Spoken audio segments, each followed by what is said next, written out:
All right, thank you very much, Musbao Dan Wahab, for that background report, and not Oyeyemi Ajayi.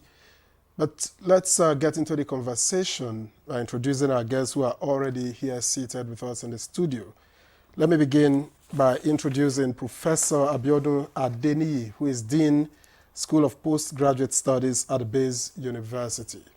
A pleasure to welcome you to Good Morning Nigeria. Thank you, my pleasure. Let's also welcome Ahmed Sajo, former Commissioner for Information and Strategy at Adamawa State. Thank you again for coming on Good Morning Nigeria. My pleasure always. Good morning, Nigerians. All right, welcome, gentlemen. I'd like to begin with Professor Adeniyi. Of course, we know the five new ministers and 7 new ministers, 5 gone, actually. So, yeah, let's focus on those that are here with us now. Let's begin with the Ministry of Industry, Trade and Investment. Of course, that is critical at this point, looking at the present economic realities, level of unemployment, and I mean, so many issues as far as the economy is concerned. What areas would you want the new minister, to look at, and what gains would you like to see her achieve as she takes over the of affairs? Well, I think like we said the other time, this process is a normal process in many serious government. When you think that you want to rejig your cabinet to stimulate it further, to bring it up about productivity and efficiency. But again, sometimes again, there are ways around it, whether you want to measure it at the level of politics or the level of performance. And it's always more gratifying when you are measuring it at the level of performance, because that will be much more value adding.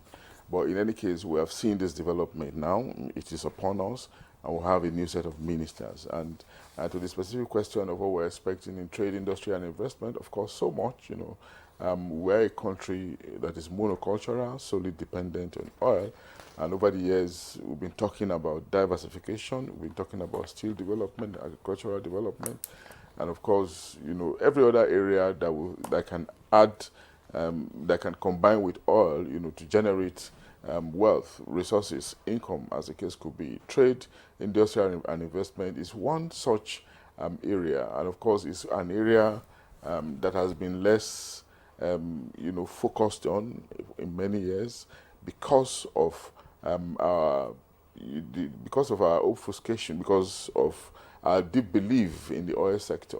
Now we have a minister who has an experience working in the ease of doing business exercise earlier on, and of course who has substantial experience in the private sector, who also can be very visionary, articulate, obviously knows our onions, by her pedigree.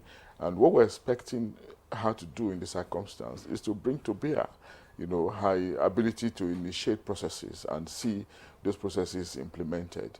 Because oftentimes we have also said, is not just about formulating policies and policy directions, but executing those policies, And of course, the hallmark of every good policy is not just, what you have on paper, the documentation, but the roadmap to implementation. So beyond just formulating policies in that ministry, she should also have roadmaps to implementation, because it's our being. And if we want to move to the next level, where we have productivity and efficiency, where we have result, where we have value added to our development endeavors, we need to be concerned about, results, not just formulation of policy. And I think, again, that she's been a woman, a very critical, point that we need to make is that she's got, first of all, she's representing a critical gender. It speaks to the continuing conversation around mainstreaming gender. And when we have an opposite sex an opposite gender that looks very able and that has shown it from her pedigree, of course, it's something that we should be salutary about. So we welcome her, and we hope that she will not shirk her responsibility and she will not drop the mark. What made the president to appoint her, is probably not just because of recommendation, but because of her previous performances. So what she needs to do now is to up the ante and, of course, take the nation and that sector to the next level. All right. Professor, thank you very much for zeroing in on the Minister of Industry, Trade and Investment. Of course, given her background, one would think that that's a perfect fit. But let's track back a bit and look at the collective. Of course, with the portfolios in mind. Just what is the magnitude of the responsibility before these new ministers, and how important is it at this particular point in time? Yeah, thank you very much. Let me, first and foremost, let me make a little correction to an impression I have read in many places that the president dropped 5 ministers and appointed 7. That may be so, but the cabinet lost 7 ministers. He dropped 5 ministers, and don't forget that before now, relieved. 1 left and returned to the Senate. That makes it 6, and 1 was suspended, and the suspension appeared to have been permanent. So actually, we lost 7 ministers and replaced them with 7 ministers. So this misconception that the president dropped 5, and I've read it in many commentaries, and I think it's not really very fair. The thing is that 7. So it's 7 for 7. 7 for 7. That's just it. And then, I also like the level of inclusion in the new ministers. 4 male, 3 female. I wish it were possible to have a 50-50, but it's not really possible under the circumstances since there are 7. But that's a very good, inclusive thing. I think first the task before each one of them is to bring in new energy into the entire cabinet. They are new people. It's like you substitute a player in the middle of a game. You remove a person that is tired and you bring a new person that is with a lot of vigor. So they're supposed to bring some new dynamism into the cabinet as new people. And of course, each one of them has a very unique role to play. Probably the one with the most difficult role is the guy that is coming in to be the head of the Ministry of Livestock. The Ministry of Livestock, as at present, until the pronouncement by the president, does not exist. So it's like constructing There's no antecedent. It is constructing a new structure entirely. They may have the directors and departments that handle issues that have to do with livestock in the Ministry of Agri before, but bringing them together under a new ministry and beginning to set up the ministry, delineating which parastatals of the current Ministry of Agri will go to under the purview of the new Ministry of Livestock. All of these things are going to be... But that would be for the head of service, perhaps. Yes, but the coordinating person is still the minister. So he has a task. And sometimes, to even set up one agency of government takes a lot of time and a lot of considerations. And so he has perhaps the most difficult task. And I believe this is the first time we're having a Ministry of Livestock at the national level. I know many states have had ministries of livestock, but this is the first time we're having a Ministry of Livestock. So he's going to have a Herculean task on his hand. And then the other person that is going to get himself in serious problem if care is not taken is the guy that is going to handle labor. Because there's a lot of disquiet in industrial relations across board.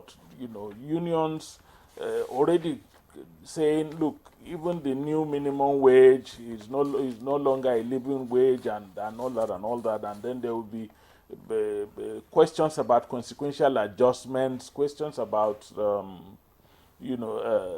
unmet expectations by labor. Already now, SANU and NASU were on strike, but they have returned for 1 month, and that if their 3-month salary is not paid, they will go back on strike.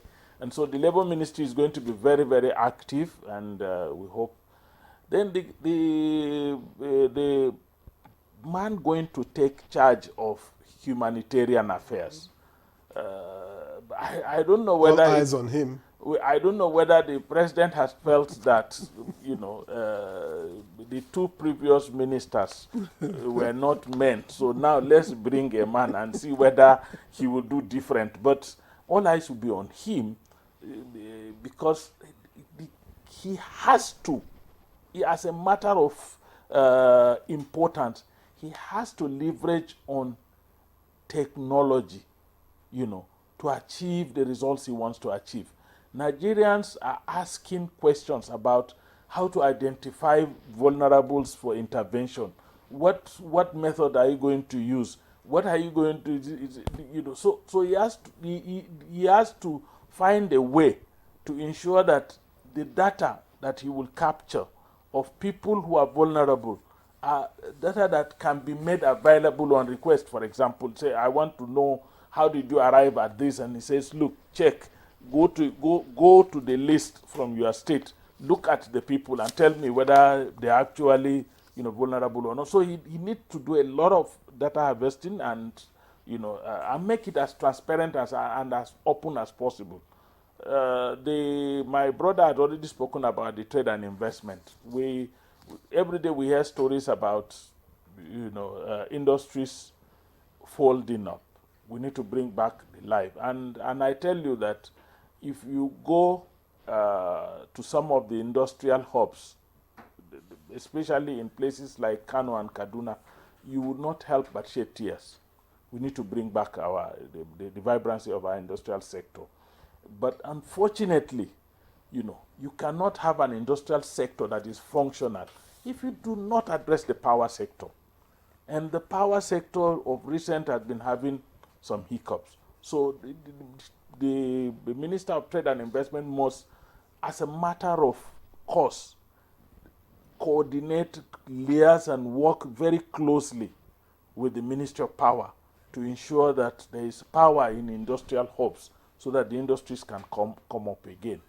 And I think Bianca Ojukwu had already shown, you know, what she could do when she was made an ambassador. She upgraded the embassy where she served. It's only good to remind her that she only witnessed one because she was there. That there's a likelihood that every embassy that we have around the world needs some upgrade. So we're looking at each one of them has the Minister of State for Education, the young lady.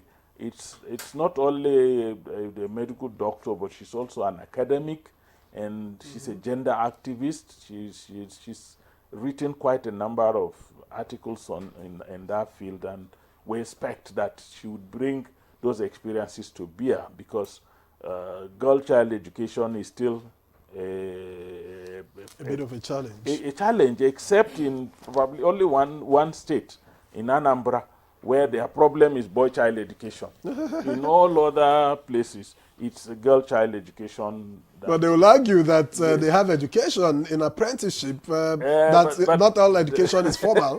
Then there is the man in charge of housing.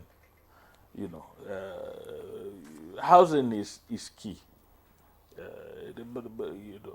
Next to food, in terms of human need, is shelter.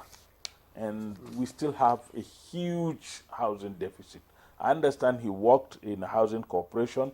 I understand he was he comes from a state that is very populous, where the housing needs are also very high.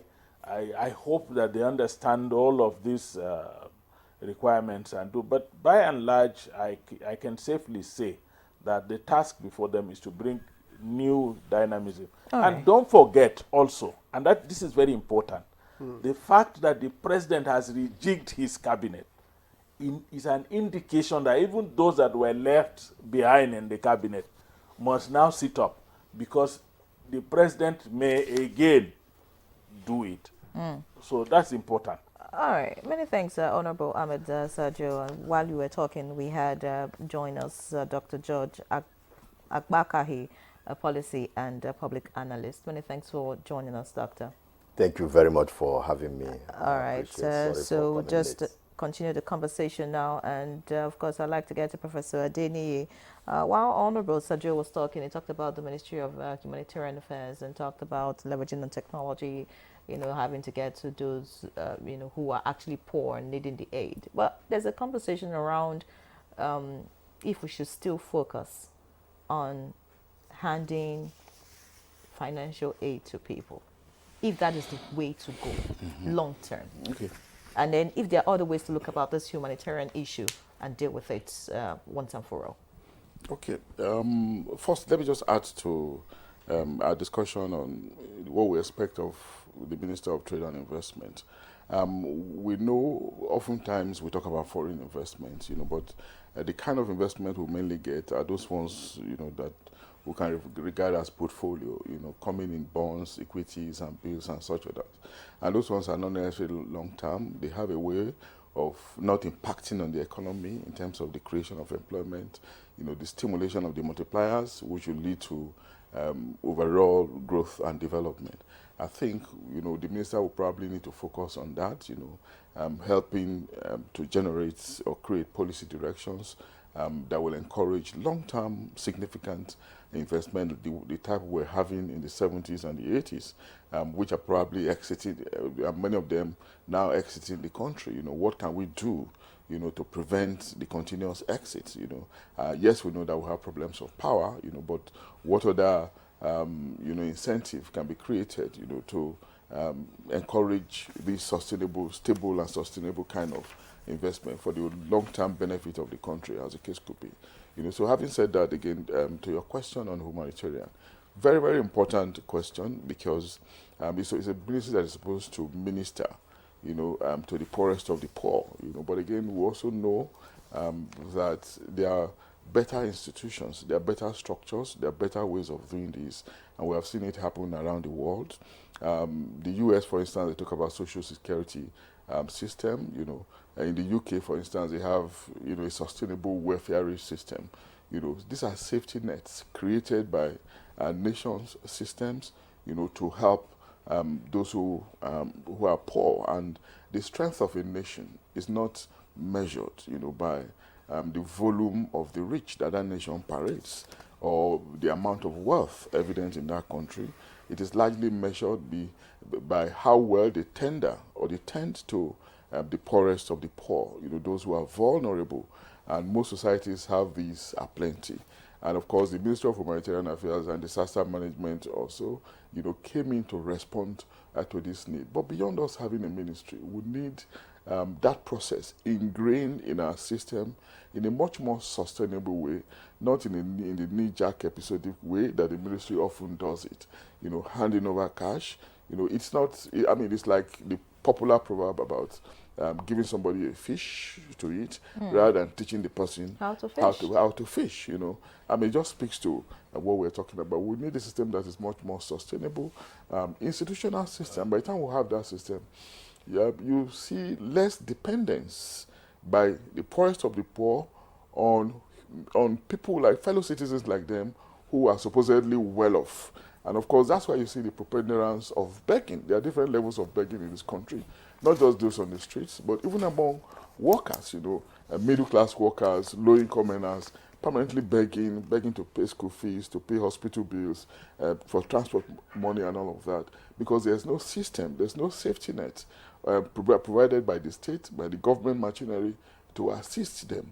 Look, we have seen situations where members of the British Parliament are leaving Parliament, and the moment they leave, they just declare that they are having problem of sustainability, and they go back to start getting public funds. That's the kind of safety net that I think we need. By the time we have this, people will be less disposed to stealing public funds, because in the situation that we're in, people think that they have to steal enough to be able to survive, because once they are out of power or out of government, when the opportunity to pay for public resources is no longer there, nobody takes care of them. So they have to make arrangements for their future. But we're talking about a situation where institutions, state institutions, should be able to make arrangements for citizens, through a much more sustainable mechanism, beyond the episodic intervention, evident in the activities of the humanitarian ministry. All right. Prof, thank you very much for your comments already. Let's bring Dr. George Abaka into this conversation. We've had analysis from Professor Adeniyi and Honorable Sajo on which where the work lies. So I just want to, tap you now. What do you think? Where do you think the major work is? Of course, every ministry has its work cut out, and with the way the president has gone about reorganizing his government within 1 year, tells you that he could do it even the next, he has 3 more chances to do it or more. So who do you think has the most difficult task and why? Of course, of the new ministers. Yeah, thank you again for having me. I think this is truly a paradigm shift, in the administration of President Bola Ahmed Tinubu.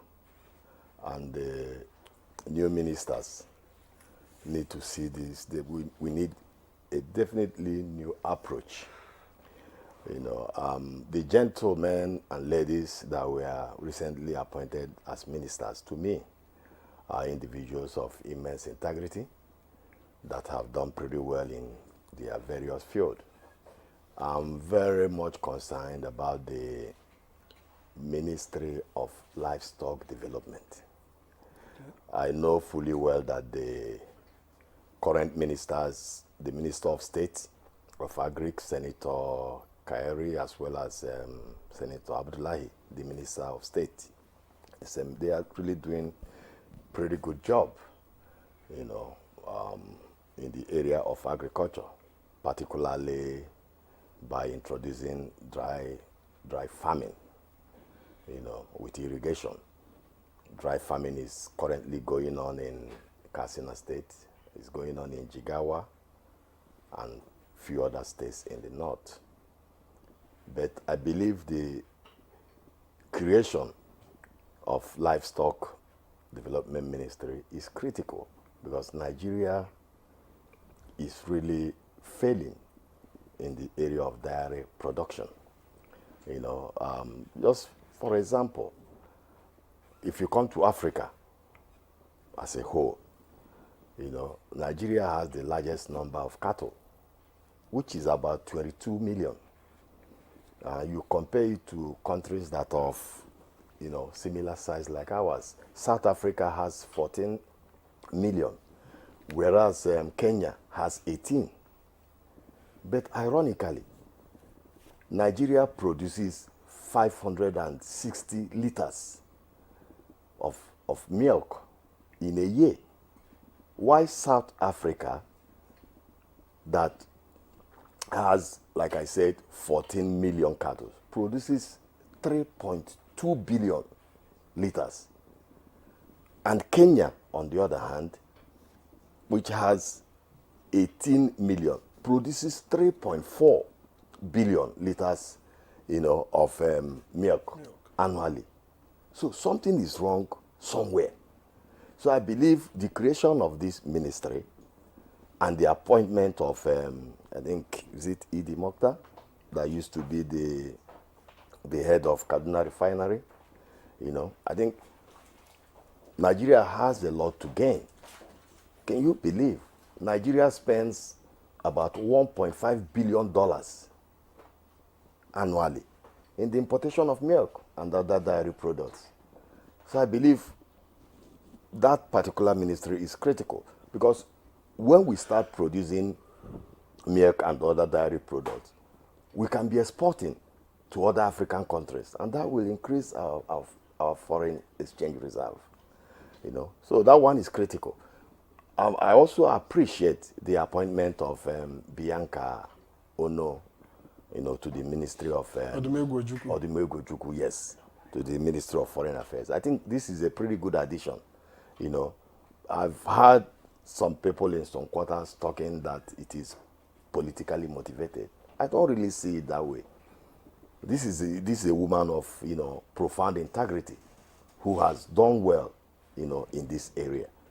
She was previously Nigerian ambassador to Spain, and at the same time, at some point, she was in the board of the United Nations World Tourism Board. So she has enormous experience in that field, and I believe, is a pretty good addition. So there are also other areas like, he stated the issue of housing. Issue of housing is critical. That the young man that was appointed as Minister of State, in that I think is a very good addition. He's a pretty good man. He's been, I think, majority leader in the Kano State House of Assembly as well as the Speaker, and has also participated in this field, when he was, a private individual. So I think the president did a very good job. Okay, talking about doing a very good job, let's focus on the Ministry of Housing, because that's a critical aspect. Professor Adeniyi was talking about, welfare, talking about things that government could put in place that would, take them out of poverty. Of course, housing is one critical aspect, because we know for even many people who work, comfortable accommodation, or if you like housing, is scarce. It's I don't know. You know how much people pay for rent. How many civil servants own houses of their own? I mean, it's a whole issue. What would you want the minister, to do differently? Because I don't know. Do you really think that we could get to a point where housing will become as affordable as it should be, considering the present economic realities that we'll face, where housing will become something that even the poorest of the poor can have without having to struggle for it? I believe that housing is a foundation of better living in every developed society, even in developing economies. Housing is very critical. And I know that I see the current administration, playing a huge role, in working on providing affordable housing. But the critical thing for me is to be able to, create a way, whereby civil servants, and also less privileged, individuals in the society can be able to afford houses in a loan, that would be easier for them to pay back. That's why when you go to developed countries like America, Britain, you can see somebody who is a security guard, purchasing a home. You can see somebody who is a driver, even a taxi driver, purchasing a home because of the nature of the loan. In some instances, you see them putting, 5% to buy a house, and they will be paying it accordingly. So this is what we expect, what I expect, the ministers in the area of housing to really look into. Nigerian banks, should look for a way, to deal, holistically, with civil servants, especially. They know that at least they have an income coming on monthly basis. It's not a situation where you have 30% interest rate, in some instances even up to 40% interest rate. I believe that's where the problem lies. If the government can be able to work with the commercial banks, but particularly the Federal Mortgage Bank, so that they can be able to give loans, to home buyers. That's the only way Nigerians can be able to buy homes, because of the cost of living and cost of building materials. Cement, as we speak, is about 9,500 per bag. How can a civil servant be able to build a home? But if government is able to provide these amenities, loans that is affordable, I think that's a step in the right direction. Okay, Doc, thank you very much. Let me get back to Ahmed Saju. I've just been wondering, we've talked a lot about individual ministers and ministries, but we have an economic issue, we have a currency issue, we have inflation, and not one single minister has the task of getting all of these things changed or turning it around. And so we'll be talking about collaboration as well. And so in what areas do you think that collaboration needs to happen for the benefit of the whole, for the benefit of the economy, for the benefit of the country? Well, I think let me first and foremost, tell you that Prof has touched on a very key aspect of our governance system that is missing. That is institutional frameworks. Once you have institutional frameworks that help you in determining what you're doing, you don't have a problem. And I take an example with the housing. When the federal government came up with the monetization of housing and they sold out their houses, the existing houses, and then to civil servants, and opened up a new vista of trying to say that, look, you don't have to stay in government quarters, that when you retire you are pushed out and you are homeless and things like that, that people should begin to own houses. The expectation was that all the houses that were sold by government, the money would have been in a revolving fund. It's from there that civil servants subsequently will be drawing funds to build houses, return to that revolving fund, and that revolving fund would have been an institutional framework for ensuring that public workers, civil servants, and others have affordable housing. But that did not happen.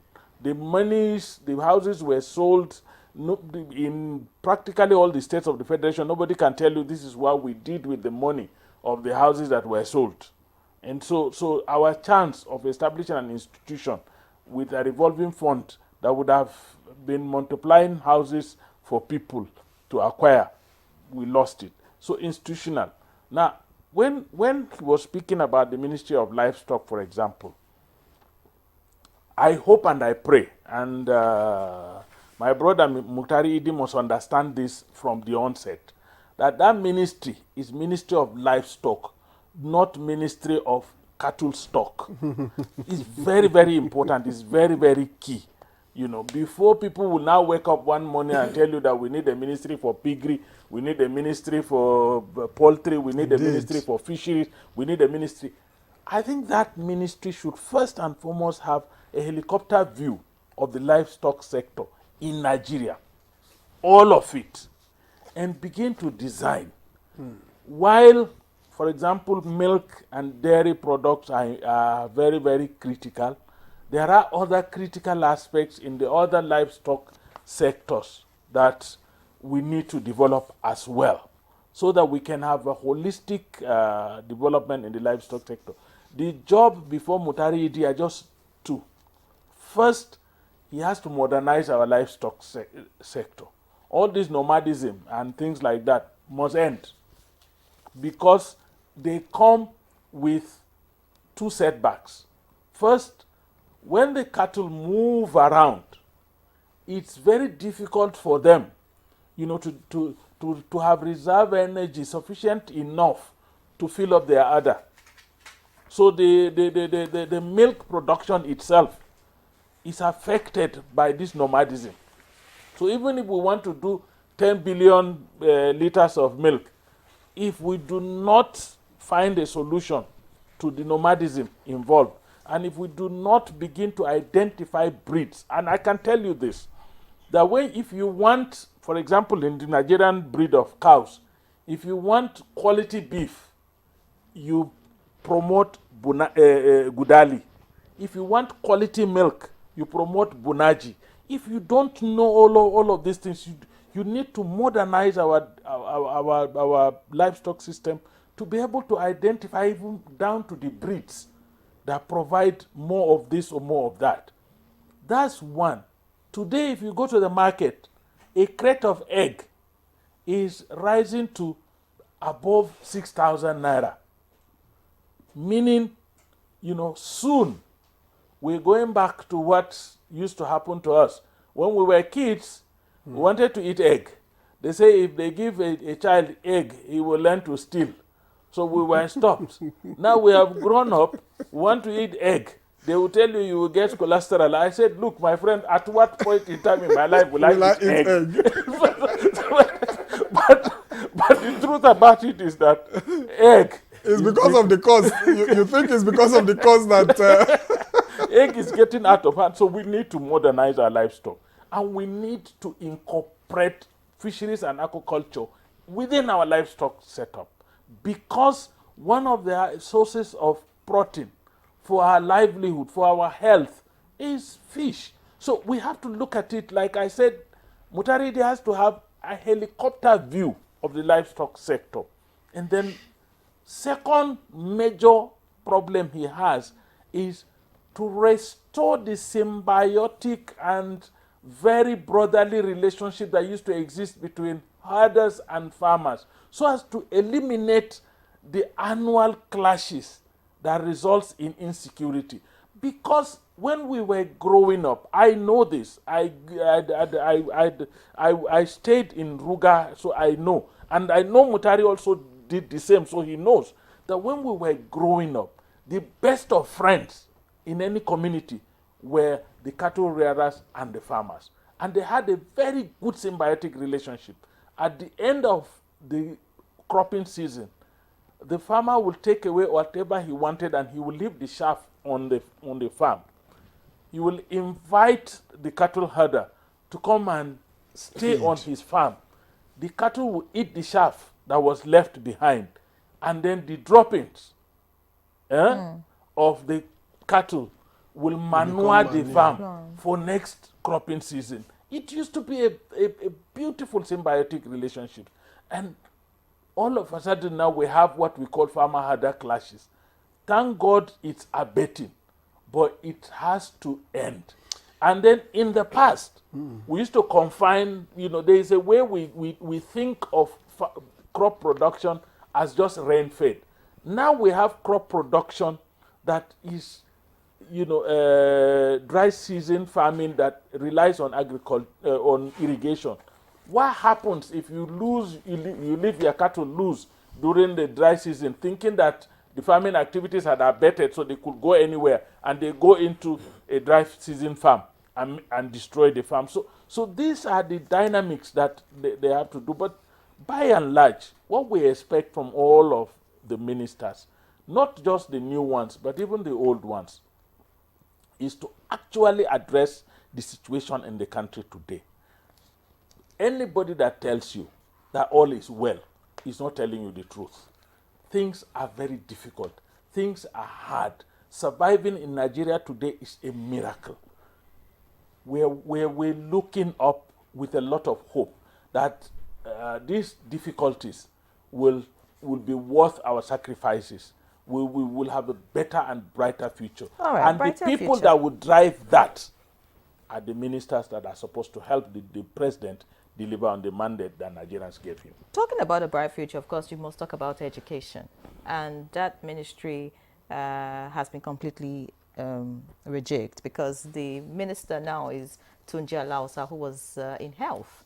And now there's a new Minister of State, Dr. Suwaiba Ahmed.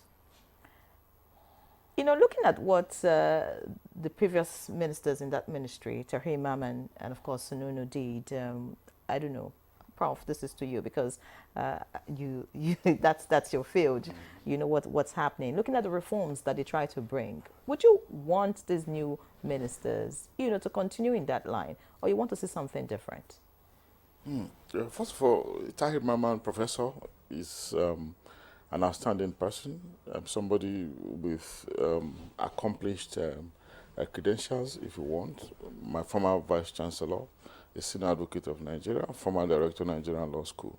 So he brought in a lot of competence into that ministry. And of course, we saw how he was initially innovative, trying to ensure that some past policies were implemented, the 6-3-4 system, and some other things as well, But of course, there were controversies here and there.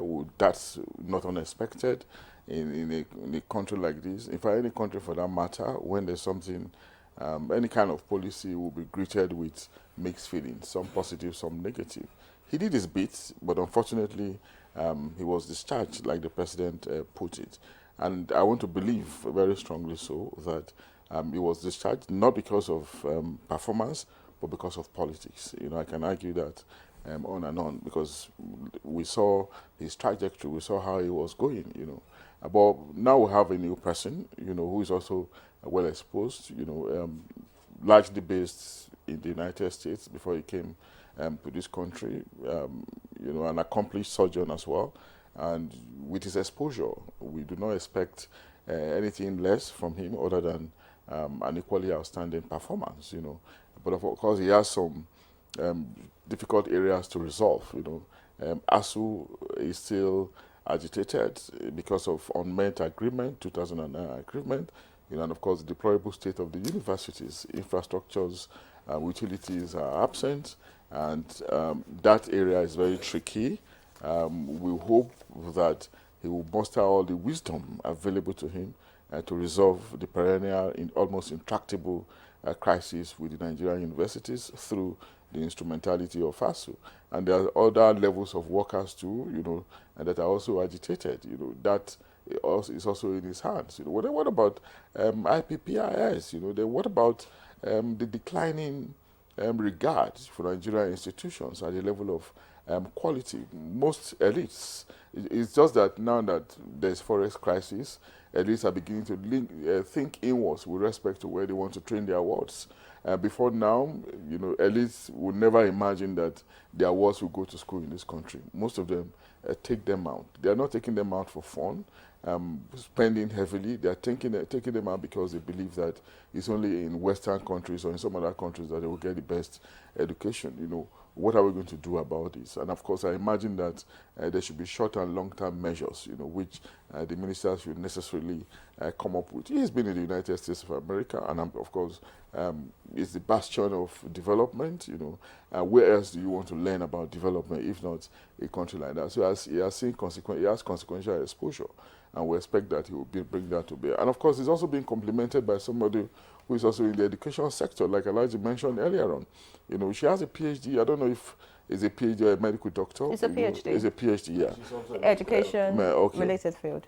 That's fine. And so she's well honed, you know, to complement the minister in terms of value, in terms of adding value to that critical sector, which is not just responsible for the engendering of confidence in citizens, but responsible for the production of the nation's human resources. Not just for the nation, but for the global community. You know, when I asked about if you think the reforms that, you know, the previous ministers tried to bring on board should be continued, of course, first to be on the 18 years, which you tried to mention. Some people think that that policy, or if you like bringing it back, was a bit rushed, considering the fact that there are a lot of factors that has resulted in what we see today. The fact that, you know, there's some classes that have been skipped in schools, and, you know, all the things or policies that the ministry has not been able to implement fully. And then, of course, just recently, the ministry came about a policy on skills and gave a timeline. And, you know, that has also been in public domain about the time frame.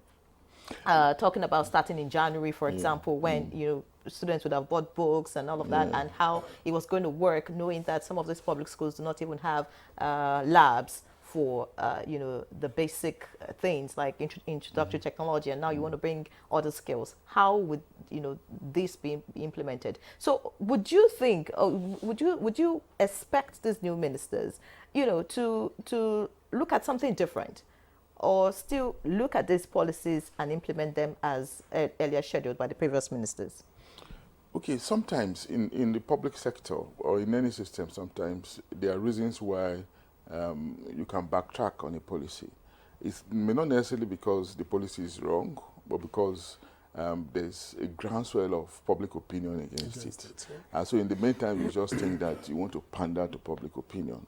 Not because you are wrong, you know, but because of, you know, you just want to defer to public opinion. In this circumstance, we're not saying that the policy is wrong, but I think it might just be tactically okay, to backtrack or subpedal a little bit, on it, and I mean, so as you not disrupt the continuing calendar of the educational system. And of course, if you look at what Professor Tahir Maman, excuse me, wrongly suffered in the last few months on account of the policy, you want to think that the new minister should not look in that direction. Mind you, remember what I said, not because the policy is wrong, but because of the preponderance of public opinion. And you want to be respectful of it. That's what I can think in the meantime. But again, it's something very, very important. No ministry can actually work alone. Ministries, of course, can be cross-functional. There's always the continuing need for integration of their function on everyday basis, and if there's no synergy amongst them, there will eventually be problem. Like the Ministry of Education that we're talking about, in many regards, they have to work with the Ministry of Foreign Affairs, because Foreign Affairs is probably responsible largely, for the documentation of citizens exiting this country. So why are they exiting this country? Why is there a rush to a country like Canada, for instance? Why is there a rush for other countries in the West, of course, and especially the rush to exit amongst the Nigerian youth? Of course, we know that they are externalizing their hope, because of the loss of faith in the educational sector. We're looking at a situation, imagine a situation where the Ministry of Education can come up with a policy, probably to be an advisory kind of template, that yes, you cannot stop these youth from going out, but what advisory can we come up with, that will guide them on their destination, such that, yes, they have to go, but which country do they want to go to? And which country should they not go to? Considering sometimes how our youths often run into trouble in the desperation to travel, to externalize their hope, often run into trouble, going to war-ridden countries. We remember our experience in Ukraine, remember our experience in Sudan. What can we do? What can the Ministry of Education do? Working in league with Ministry of Foreign Affairs, for instance, to create a kind of advisory for Nigerian youths, as the case could be. Let me stay with you, Professor Adeni. Yeah. One major issue left behind by the Tahir Maman team is the IPPIS issue, and of course how it makes it difficult for universities to recruit. What do you think the current minister and his deputy should do in this regard to clear this issue? Because that also lies at the base of the union unrest within the system. I think it remains a major problem. I remember that Tahir Maman placed his hand on it. He wanted to take universities out of the IPPI system. He actually announced it, but of course there was a problem with implementation. And it comes back to what we're saying, that there are always policies and policy directions outlined in this country, but are being his execution. I doubt if his pronouncement or his determination, to ensure that universities were pulled out of IPPI system was realized, because I know practically, and of course if you want, I'm a participant observer in the process, because I'm an adjunct professor in a public university, and I know how, my experience, trying to register in IPPS, how my remuneration was delayed on account of not being on IPPS. And of course, that was after the minister had said that, they should be pulled out of it. And that's why even recently, ASU president was still complaining that universities are still on IPPIS. It's not to say that they cannot recruit, as the case could be, but of course, they are looking at a system where universities will be independent. And do not forget, the idea behind the university is to have an institution that is largely insular in the positive sense of it, where they can control their activities, have a shared experience, be able to initiate and innovate and bring about development through research and innovation. But when they are being muffled, through funding in a control system like IPPS seems to dictate, of course it becomes a problem, for the proper functioning of the university system. And that's the position that ASU has been making, and I want to believe that the new set of ministers, Dr. Alausa and Dr. Suweba, right? We do something in that direction and ensure that they execute the desired removal of universities from the IPPIS system, at least if they want to be at peace with ASU. Because I don't see ASU giving up on that push to have universities left off the IPPIS book. All right, many There thanks. was a pronouncement to that effect yesterday. Long before now, long before Yesterday, there was a pronouncement to the effect that universities are now pulled out of IPPS.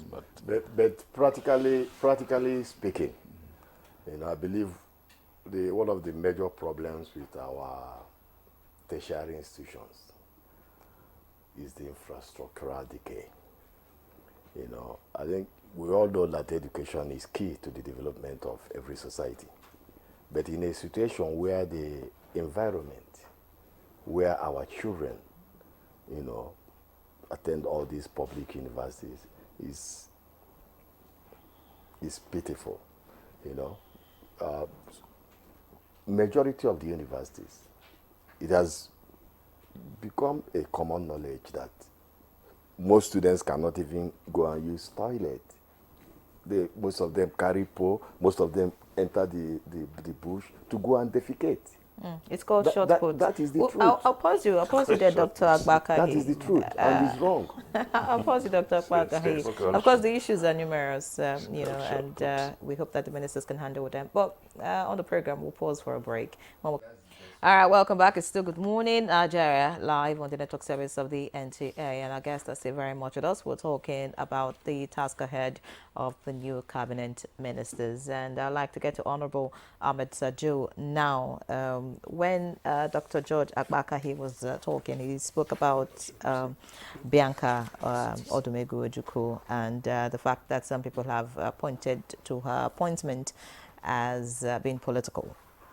And that's the angle I like to take my question from. Some Nigerians also think that reshuffling the cabinet at this time is just a way to settle some political associates, and how much difference would this change bring, to this administration and, of course, to Nigeria, considering what the number of years left for this administration. Of course, the way politics is run in Nigeria. Once it's a year, 2 years to the next election, it's now all about campaigning and politics, not about governance anymore. Do you agree with that view that, it's a bit... do you agree that, this would not really bring the desired change that we seek as a people, and it's just a way of settling political associates? Do you think it that way? Let's put the issues in proper perspective. First and foremost, each person that has been appointed has his own personality, his own capacity, his own pedigree. You do not upset that, remove it and keep it aside because you want to look at it from a political point of view. First, this is a political system. The whole concept of the governance process, the democratic governance process, is about politics. So you cannot say that there is no politics in what you're doing. The president himself is a product of politics. The presidency is a product of politics as it is. So it's politics. But one truth we must not discountenance is that Bianca Odumeko Ojukwu is immensely qualified for the position she's been appointed. First, she's been an ambassador, quote and unquote, when she became a winner of a beauty pageant, and she went around, on promoting worthy causes. That had prepared her for some diplomatic roles. She joined some UN agencies and some international agencies. That prepared her for diplomatic role. She was made an ambassador. And there is evidence that when she was made an ambassador, she went and, impacted hugely, positively and hugely on the embassy where she worked, proving to Nigerians her capacity to handle that bit. So, as a person, she's qualified for that position. She's a Nigerian. The fact that, we have political points of view does not diminish our Nigerianness and our qualification for whatever position. So as far as I'm concerned, yes, every minister's appointment is of political nature, because the entire governance system we are running now, the democratic system, is political in nature. But you do not look at the politics and ignore the capacity. She has the capacity. If part of what she brings to the table is a political advantage for whatever reason to the regime, so be it. And I support that she brings in a huge political advantage to the government. There's nothing wrong with that. In fact, everybody that comes into a system is supposed to add value to that system. Value in terms of capacity, value in terms of performance, value in terms of delivery of service, and value in terms of politics. If we are in a political era where the president had to run around and campaign and be voted in, and then you are appointed and you would not add the political value to the president, then you are not helping the system. So I pray that her appointment, adds political value to the standing of the president in any particular way. I think she deserves the appointment first and foremost, and that the president deserves the added political advantage that she will bring into the system. So it's a win-win for everybody. Okay. Great. Dr. Bakahi,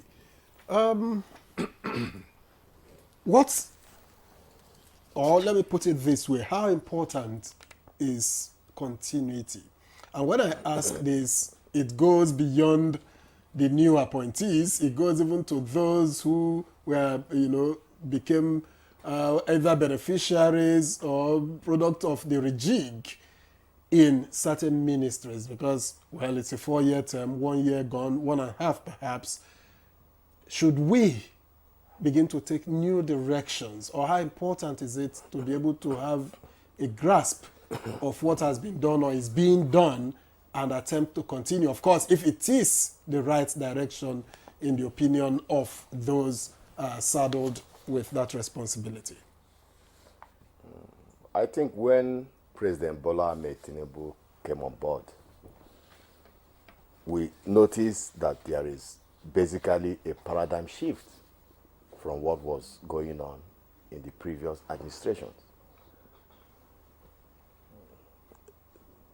Particularly when you talk about the, restriction of the fuel subsidy, as well as the obliteration of the, multiple exchange rate to single exchange rate. These ministers that were obliterated, from the government left because of one thing or the other. So basically, I expect the new ministers to look for a different approach. The lady minister in Women Affairs, had her own approach of doing things, sometimes in a very combative way. But the current minister there, Hajia Iman, Suleiman Ibrahim, is somebody that has a lot of experience in that particular ministry.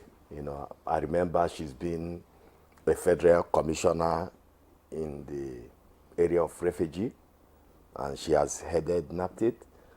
So I think she has experience, and she also has her own way of doing things in a less combative way. Conversely, the minister that just left in education, is a professor of immense integrity. We all know him. But he also did certain things, that are not in line, with the way things should be done. For example, you remember during the formation of the Governing Council of Universities, there were a lot of problems in the appointment of governing boards, to the extent that the president was not very happy with it. There were news reports in that respect. And as somebody also pointed out earlier, the area of, either being 16 years, you won't enter university, or 18 years, it kind of consumed, you know, a lot of, you know, things that the ministry should be doing. So the new minister of education, Alawusa, and you know, his deputy, the minister of state, they now need to, you know, there has to be really a paradigm shift in that area. They need to focus attention, you know, how can our children in the university get better education? What is going to be the relationship between the ministry and the universities? The universities are supposed to be autonomous entity as it used to be in overseas countries. The universities are not supposed to be controlled in any way by the ministry or the government. That independence and autonomy is what makes them university in terms of research, in terms of innovation. You know, so those are the areas. There really has to be a different approach in each and every ministry, and that's essentially why some of those ministers were removed. All right, thank you very much, Dr. Agbaka here. I'd like to get to Professor Abiodun Adeniyi now as we begin to round off the conversation. You know, I asked you about the humanitarian ministry earlier about, you know, if we should continue to hand, you know, cash to people as a way, you know, to deal with the problem that we have. One issue also on our hand is the issue of Nigerians that are displaced. It's been so many years now counting, and those who have been displaced and placed in IDPs have continued to remain in IDPs. If they are being catered for, there is an issue. Other issues that have cropped up as a result of them being in the IDPs, also an issue. But what would you want the new minister, you know, to do in this regard? Talking about internally displaced persons, because it looks like they're becoming a forgotten set of people. I don't know, but just give your own view on what you think should be done. Earlier on, you know, we reference the fact that if you want to look at the strength of a society, right, of a country, of a nation, look at the weakest link. You know, the IDPs are like our weakest link. Somehow they can be a reflection of our society, you know, because over the years, sometimes some of them have been there for upward of 10 years, you know, and they're just there relying on palliatives, relying on things, you know, that are fleeting for survival, you know, nothing is hardly sustainable. And of course, largely, these people are hopeless and helpless, you know. Anyone can just take the photograph of these people and splash it anywhere in the world and say these are Nigerians living in Nigeria, and it becomes a reflection, a kind of brand, unfortunately, about what Nigeria is, you know. And that's why against the background is the reason why government should be much more responsive, you know, to how they are catered for, you know, and how can they be catered for. That's why we're talking about institutions and a largely referenced housing. You know, what can we do in the immediate circumstance, you know, to take care of them at the level of housing? And of course, I do not think that it takes eternity to put up structures that will accommodate them. Permanent structures, not these makeshift arrangements that they are permanently kept in, such that they rely on palliatives, you know, handouts, and somebody coming to, some people marking bad days, and they will take food to IDP on account of marking bad days. They shouldn't be, their dignities should not be violated just because they are Nigerians. And these things, I'm not sure they are rocket sciences, and I don't think that we do not have the money if the will is there. You know, it's just for us to muster the will on the part of government, and of course do the needful. And what are the needful? Create a more permanent solution, make more permanent arrangements for them in terms of housing, in terms of maybe levels of employment. If they cannot be integrated into the regular employment machinery, you know, create some means for them, you know, to be self-sustaining, maybe at the level of small-scale enterprises, you know. All these things will go a long way in helping their dignity, you know, boost their Nigerianness and make them feel included, you know, because sometimes we have also seen situations where because of their state of neglect, you know, some of them have again been recruited into banditry, into kidnapping, and unfortunately increasing the volume of criminality that we have in the land and making it much more difficult for us to deal with and complicating things for the security agencies. Once more, it shouldn't be rocket science. If there is a will, there should be the way. And it might be necessary for the government to integrate it as part of its renewed hope agenda, rehabilitating IDPs so that it can become a thing of the past. Then what more is there to say other than to say that, that problem that keeps generating IDPs, should also be addressed. And what are these problems? Insurgency,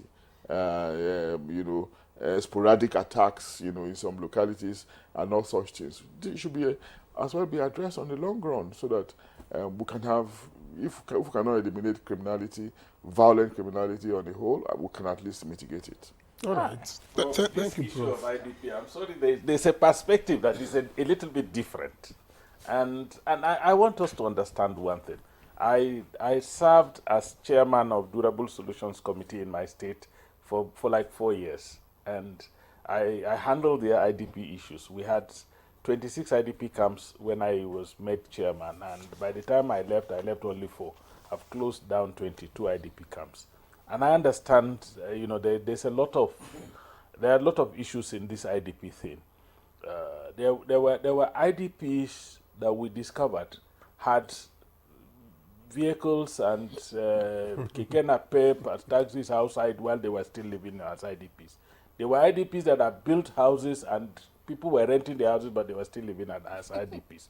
Wow. So there's a lot to it. The politics of IDP. If you listened to Governor Zulum after the flood in Maiduguri, part of the crisis he had to handle was the fact that people who had no business with the flood all flooded into the IDP camps because the conditions in the IDP camps today somehow are even better than some of the conditions that we have in communities and societies. Poverty had rendered practically everybody, and I am sure if government were to open the doors of our prisons and say anybody who wants free food, go to the prison yard, a lot of people would have left their homes to go. So of course, people are studying for free. This IDP thing, for you to end it, one of the things you have to do is to stabilize society, properly. If society is not stable, many things trigger movement of people. Flooding, for example. If we do not control our annual flooding, people will always be displaced. And they go and become IDPs. And the moment they become IDPs, and NEMA, SEMA, and all the international agencies bring food and drop there. And then they remember that if they go to their houses, nobody brings food to them. And that they have the opportunities for earning sustenance are shrinking daily. They may just prefer to remain in IDP. So there's the IDP thing. And then there are also, tied to this IDP, unfortunately, there are international and national NGOs and intervention agencies that are feeding fat on the existence of this IDP thing, that would not even want. There was a time, I began to ask myself. People come, agencies come to my state, and they want to rent a house for 10 years, 15 years, 20 years, and I keep asking them. I said, are you praying for us to be in a situation where we need intervention for the next 10, 20, 30 years? And so what would you like the minister to do differently in this regard? Exactly. The minister should, the first important thing is what my brother said, construct a safety net that can actually, be a safety net for the most vulnerable in our society. People should be given some succor. But beyond succor, not just the minister, but government must provide opportunities. A lot of people are helpless in this country because there are no opportunities. There are people who are genuinely lazy. You can't remove such people from society. But there are people who are willing, to use their God-given talents and abilities, but there are no opportunities. All right, we're about to go and we're out of time. In 60 seconds, I want you to deal with another issue, and that's the Ministry of Labor and Employment. That's the name of that ministry. Yes. Well, it appears over the years, the ministry only tackles crisis with labor unions. What would you expect the new minister to be doing? I mean, in what other capacity can that ministry be functional? I think the ministry should be able to also develop a data bank of who are the people that are working in this country and who are the people that are not working, especially people who have been trained. Prof had been producing graduates that are working in the streets. You know, what can we do to know the number of graduates that we have that are either unemployed or underemployed? A graduate that is doing Okada cannot be said to be employed. He's underemployed. So how many of those people we have at university level, at polytechnic level, at even technical school levels? And then let's see what can we do? How do we improve the skill available? I remember that when Murtala Nyako as governor, established some skill acquisition centers with German experts. The first graduates of those centers were all employed by Dangote at that time. And so what kind of technical skills are required? They should do the audit, do the research and find out, and share information with universities that we want you to refocus your training in this area, because this is the one that the system requires, not just a blanket thing. So we need synergy between the Ministry of Employment, Labor and Productivity with our factory of human development, so that we can have a system that serves the interests of the country. Not people just collect degrees because they want to be called graduates, but people who get degrees and diplomas that are required within the system. All right, thank you very much. In that particular respect, I think the problem we are having in this country is that everybody wants blue-collar job. I think the current administration, now you have Youth Investment Fund. Many youths are tapping from that. You have SMIDAN, which is a government parastatal. SMIDAN, because of time, 30 yes, seconds, could you just SMIDAN wrap is up? giving a lot of loans, to small and medium enterprises, and you also have NEL Fund.